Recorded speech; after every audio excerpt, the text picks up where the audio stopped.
안녕하세요. 박물관, 미술관, 도서관 다니는 박미도입니다. 얼마 전 넷플릭스 드라마 동궁을 봤는데요. 보고 나니까 궁에 가보고 싶어지기도 하고 직접 보고 확인하고 싶은 것도 있어서 국립고궁박물관에 오게 되었습니다.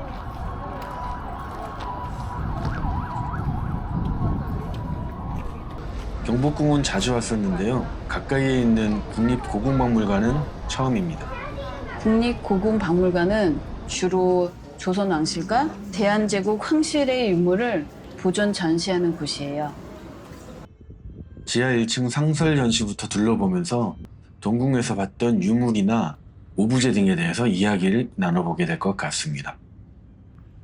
요거 본 것 같은데 맞죠? 그거죠? 동궁에서 영왕군이 죽는 장면에서 펄럭이던 의장 깃발이죠. 그 장면에서는 용이 2마리였는데 이건 1마리네요. 그리고 섬조고 깃발이 기어서 봤는데 왜 발이 3개가 아니고 2개죠? 이상하네요. 이건 철인나무 국장도가 무기인데요. 마지막 가는 길엔 대충 봐도 100여 명도 훨씬 넘는 사람들이 배웅을 해주고 있네요. 종묘에서 제를 드리는 상차림인데요. 옆면에 자세한 배치 설명이 되어 있습니다. 동궁을 본 뒤로는 먹는 것만 보면 꺼먹살이 생각이 자꾸 나요. 떡은 안 보이는 것 같은데. 아, 이게 배치 설명이에요. 얘네들은 이름이 너무 귀여운 술단지들이에요. 이 소 형상이 희준이입니다. 옆에 있는 코끼리 형상이 상준이죠. 여기 첫째 줄에 있는 애들이 산뢰예요. 상그림이 있죠. 저 끝줄에 있는 솥단지처럼 보이는 술단지가 개이라고 하고요. 닭그림이 닭그림. 그려져 있죠. 오른쪽에 있는 술단지는 봉황이 그려져 있고 이름은 조이라고 합니다. 왕실 의례가 주제인 이 공간에서 저희를 가장 오래 머물게 한 유물들이었습니다. 궁중악기 중 방향이라고 합니다. 호랑이가 받치고 있고 16개의 철편을 매달아 만든 타악기입니다. 두꺼울수록 높은 음을 낸다고 하네요. 궁중악기라서 화려하기도 한데 얘 호랑이 같죠? 이런 호랑이나 이 봉황 같은 저 캐릭터들이 시선 강탈이에요. 이 악기는 무언가요? 오늘의 특종입니다. 큰 종 1개를 나무 틀에 매달아 만든 타악기죠. 이름이 특종이라고요? 이 악기의 캐릭터도 인상이 굉장히 강하네요. 너무 귀엽죠?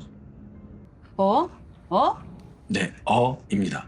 저 나무떼기로 호랑이 등짝을 드르륵 긁으면서 연주를 끝내는 역할을 합니다.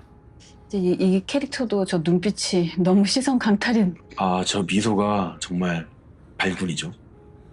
이 악기는 특경인데 이미 우리 캐릭터의 시선이 먼저 박혀버려요. 악기는 심플한데 전체적으로 캐릭터가 난리가 났습니다.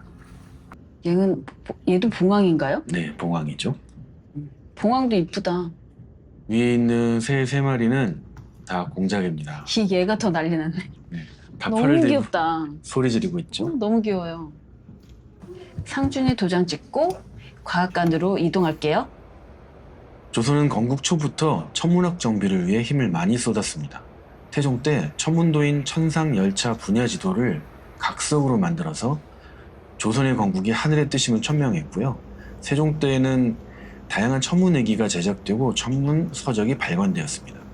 특히 중국 이슬람의 역법을 한양의 기준에 맞춰서 수정하고 조선에서 적용할 수 있는 역법의 기초를 만든 것으로 유명하죠. 일성정시의는 세종 때 만든 주야간 겸용 천문시계로 국가 표준시계 역할을 했습니다. 인사동에서 금속 활자가 와락 출토되었을 때 같이 발견되었다고 해요. 앙부 일부는 숙종 때 실측된 한양의 북극고도 값을 보정하여 기록한 해시계로요. 국내의 실물이 희소해서 보물로 지정되어 있습니다. 물시계도 있어요. 자경루입니다. 전체 모습이 보존되어 있는 상태는 아니고 일부 부품을 전시 중입니다. 실제로 전체 규모는 꽤 컸을 것 같네요. 다만 일성정시를 통해 교정을 받아야 했던 만큼 자경루가 정교한 장치였는지는 조금 의문이 든다고 합니다. 이것도 되게 정교하다. 천상열차 분야지도는 하늘을 여러 구역으로 나눠서 배열해 놓은 천문도예요. 돌에 새겼는데 너무 정교해서 소름이 돋을 정도예요. 태조주기 초인 1395년에 조선 건국 이전부터 전해지던 천문도 각석의 탁본을 구해서 별자리 위치를 보정한 다음에 완성했습니다. 총 1467개의 별과 295개의 별자리가 기록되어 있어요. 옛날 거가 맞나 싶을 정도로 너무 정교한데요? 우리 조상들이 별자리 관측에 대해서 좀 진심이었던 것이 별의 크기와 깊이에 차이를 둬서 밝기의 정도를 표현한 것만 봐도 보통 덕후들이 아니었던 것 같습니다. 역시 덕후가 세상을 움직이나요? 그리고 제작에 참여했던 사람들, 해와 달, 그리고 별에 대한 이론 등등도 같이 새겨져 있어요. 처음에 태종이 만들었던 각석은 표면이 많이 닳아서 숙종 때 다른 돌에 옮겨 새겼으며 이 두 가지 각석 모두 이 박물관에 전시되고 있습니다. 국중박에 사유의 방이 있다면 고궁박물관에는 천상열차 분야지도 각석방이 있는 것 같아요. 전시 방식도 국중박의 사유의 방과 유사해서 차분히 감상할 수 있으니 아마도 본 박물관 관람의 핵심이 아닐까 생각합니다. 궁중서와 전시실로 자리를 옮겼습니다. 영조가 자신의 시력을 시험하기 위해 쓴 글씨가 있는데요.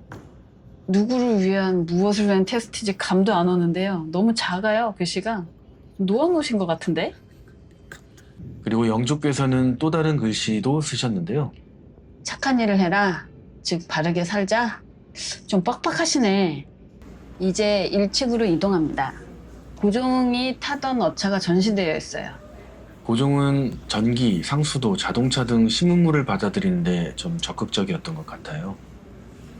고종이 세운 대한제국은 황제의 국가이기 때문에 상징색인 노란색을 적극적으로 사용했습니다. 창덕궁 수도관 위치도가 있어서 좀 흥미로웠는데요. 전기뿐 아니라 근대적 상수도 시설도 갖추고 있었다는 것이 놀라웠습니다. 그리고 이걸 그림으로 남긴 것도 좀 놀라웠죠. 전체적으로 경운궁의 화려한 생활 환경을 잘 재현해둔 것 같더라고요. 이제 2층으로 이동해서 조선 국왕 관련된 유물들을 둘러볼게요. 1월 오봉도는 국왕의 자리 뒤에 놓는 병풍에 들어간 그림입니다. 다른 동아시아 국가에서는 볼 수 없다고 해요. 5개의 산봉우리와 해, 달, 소나무, 물이 그려져 있어서 1월 오봉도라고 합니다. 오호, 요것 좀 보게. 쌍용 각보계라고 합니다. 이는 국왕 자리에 설치됐던 천장 장식으로 경복궁의 근정전에 가면 쉽게 확인할 수 있습니다. 뒤에 경복궁의 쌍용 각보게도 보여드릴게요. 드라마 동궁에 자주 등장하던 임금 전용석인 어좌입니다. 드디어 국왕의 유니폼 볼룡포입니다. 아니 근데 그거 동궁에서 그거 좀 안 불편했음? 뭐가? 그거? 용 눈이 너무 이렇게 입체적으로 디자인돼서 자꾸 나만 쳐다봐. 그쵸. 오죽하면 띠용포라고 하는 사람도 있겠냐고요. 그런데 고증이 잘 되었다고 해서 여기 고궁박물관에 와서 직접 확인해보고 싶었습니다. 눈동자는 명확한데 띠용까지는 아니네요. 이 또 다른 골룡표를 보면 또 눈이 엄청 강조되어 있기도 하고 그런 것 같고. 여긴 또 검은자가 없네요. 뭔가 질려버린 눈동자 같기도 하고. 뭐냐? 혹시 동궁 보신 분들 어떻게 생각하세요? 이거 댓글에 남겨주세요. 그나저나 이 골룡포는 디자인이 참 힙하네요. 파타고니아 같기도 하고요. 그러게. 오봉 뒷모습인 것 같기도 하고. 사도세자의 생활기록부가 있는데요. 내용이 참 궁금하네요. 여러 교육기관들의 현판과 옥인이 전시되어 있고 관리들의 인사평가 장면을 그린 그림도 볼 수 있었습니다. 평가는 언제나 덜덜덜. 궁궐 상징물들도 전시되어 있는데요. 우리에게 친근한 해태도 있고 궁궐 처마 끝에 올라가 있는 잡상들도 있습니다. 그리고 궁궐 내 여러 통행증도 전시되어 있어요. 이 화재방지용 부적인 숫자문 지류는 물숫자를 처녀자의 작은 용자로 채워 만들었고 용문 지류는 용이 물을 다스리는 능력을 지녔다고 여겨져서 화재방지용 부적으로 사용한 것 같습니다. 공주의 친필 서첩에 쓰인 글씨는 서해하시는 분은 아실 만한 옥원 듀메연 글씨체와 비슷하네요. 참 곱네요. 동궁에서 봤던 다과함을 직접 보고 싶었는데요. 아쉽게도 다과함 자체가 없었습니다. 굿즈샵은 리뉴얼 공사 중이라 로비에서 임시 매장을 운영하고 있더라고요. 용의 눈알만 자꾸 눈에 들어오네요. 데리고 오고 싶은 게 참 많았어요. 근데 저희가 데려온 애는 뒤에 보여드릴게요. 이렇게 된 이상 경복궁으로 왔습니다. 저기 처마 끝에 잡상도 보여요. 평일에다 날이 흐림에도 불구하고 관광객과 관람객이 무척 많았습니다. 박물관에서 보았던 어좌, 쌍용 각고개 등을 볼 수 있는 근정전으로 가볼게요. 근정전으로 오르기 전에 드무라는 방화수용기를 볼 수 있습니다. 물에 비친 불귀신이 자신의 모습에 놀라 도망치게 만든다는 주술적 의미를 가지고 있습니다. 이 귀여운 캐릭터들은 근정전을 둘러싸고 있는 계단의 석상들이에요. 드라마 사극이나 영화에서도 자주 보던 곳 근정전입니다. 이것 좀 보게. 쌍용 각보개죠. 경혜루는 동궁에서 최다 출연한 연못이 아닐까 생각해봤는데요. 와서 보니 확실히 아니네요. 그건 암원이래요. 그래서 저희가 뭘 사왔냐면요. 바로 공기놀이를 사왔어요. 이것 좀 치십니까? 합니까? 전혀 못합니다. 저는 좀 하거든요. 옛날에 막 날라다녔죠. 1학년 때 막 6학년 언니들이랑 붙어갖고 내가 이기고 막 이랬거든요. 보여드릴까요? 긴 영상 시청해주셔서 감사합니다. 구독과 좋아요도 부탁드려요. 안녕히 계세요. 안녕히 계세요.